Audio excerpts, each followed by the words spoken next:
धन्यवाद दादा. यानंतर आपल्या सर्वांसोबत संवाद साधण्यासाठी ओबीसी सेलचे गोपाल नागपुरे सर आपल्याशी संवाद साधतील अशी मी त्यांना विनंती करते.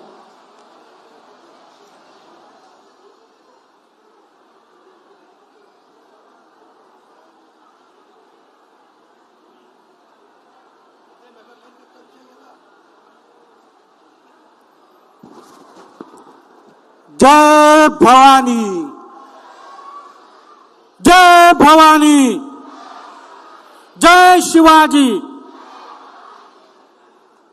आज या महाराष्ट्राचे लाडके बंधू तथा उपमुख्यमंत्री एकनाथरावजी शिंदे यांच्या सभेसाठी आपण एकत्रित आलेलो आहोत.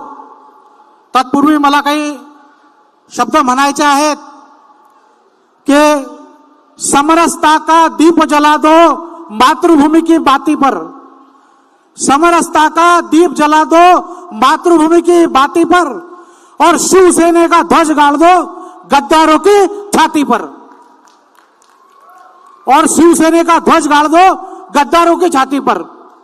तर हे गद्दार कोण आहेत हे सर्वश्रुत आहे. या अख्ख्या महाराष्ट्रामध्ये ही जी एक कीळ लागलेली आहे, हे घरातले भेदी जे आहेत त्यांचे चेहरे समोर आलेले आहेत. काँग्रेसचे अनेक नेते, राष्ट्रवादीचे अनेक नेते असं म्हणतात की आम्हाला दही हंडी नको, आम्हाला मटण हंडी चालते. त्या आमच्या राष्ट्रवादीच्या ताई म्हणतात की एकादशीच्या दिवशी आम्हाला मटण चालते, आमचे दगडाचा देव निर्माण करणारे आम्ही, तुमच्या देवाचे बाप आम्ही आहो, असे शब्द या महाराष्ट्रात उच्चारले जातात आणि तुम्ही आम्ही गप्प राहतो. असे अनेक विषय आहेत. या देशामध्ये दोन तीन वर्षापूर्वी काँग्रेसचा वयोवृद्ध झालेला युवराज तो काश्मीर ते कन्याकुमारी पर्यंत जे आहे ती भारत जोडो यात्रा काढतो आणि त्याला स्वतःला भारत माता काय आहे, भारत माताची परिभाषा काय आहे हे त्याला कळत नाही. आता माहित आहे 3-4 दिवसा पहिले नक्षलवाद्याचं एन्काउंटर होतं जेएनयूच्या विद्यापीठामध्ये, जिथं भारत तेरे तुकडे होगे असे नारे लागतात. तिथं या जेहाद्यांचे मानसिकता ओळखून यांना समर्थन करतात, तिथे यांच्याबद्दल आंदोलन करतात. असे अनेक गंभीर प्रश्न या महाराष्ट्रामध्ये, या देशामध्ये उपस्थित होत आहेत. या सर्वांकडे वेळीच लक्ष देण्याचं काळाची गरज म्हणून आपल्या सर्वांचं कर्तव्य आहे. आज आपण या सर्वांसाठी इथं एकत्रित आलेलो आहोत.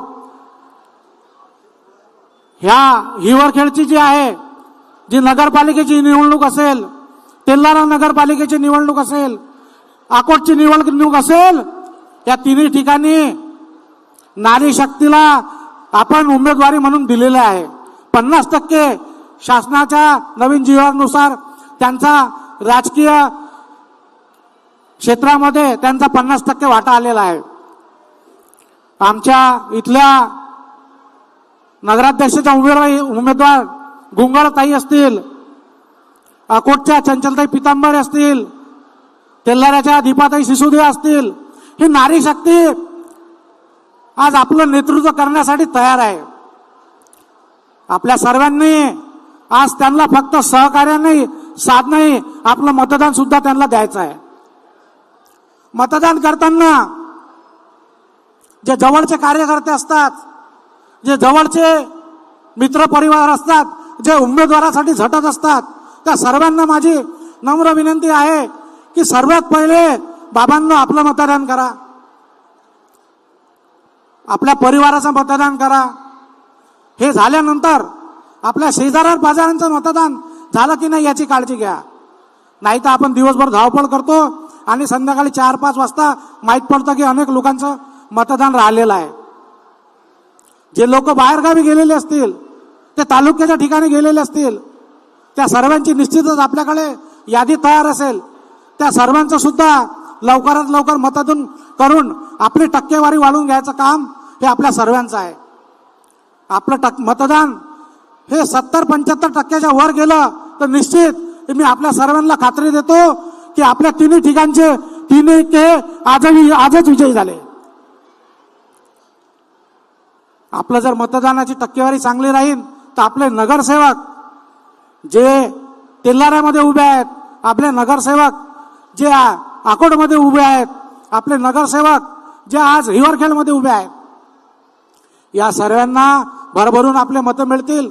आणि 3 तिन्ही ठिकाणचं पॅनल आपण या 2 तारखेनंतर जे आपलं मतदानाची गणना होईल त्याच्यामध्ये निश्चितच आपला विजय हा आपल्या एकतर्फी आपल्या हाती येईल अशी मी आपल्या आशा बाळगतो. जय हिंद, जय महाराष्ट्र. यानंतर